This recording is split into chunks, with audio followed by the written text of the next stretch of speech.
You are looking at Julian's pronunciation guide, where we look at how to pronounce better some of the most mispronounced words in the world, like this other curious word. But how do you say what you're looking for today?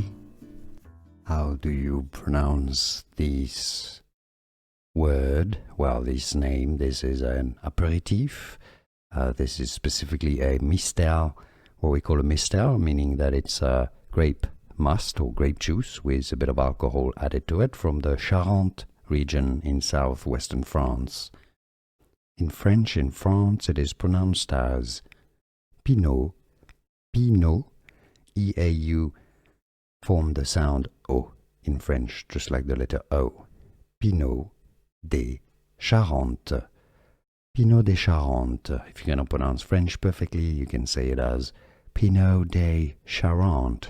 Pineau des Charentes. Or in French again, let's listen carefully. Pineau des Charentes. Pineau des Charentes. Here are more videos on how to pronounce more confusing words and names too many mispronounced. Like this video if you found it useful. I appreciate your support. I'll see you soon and thanks for watching.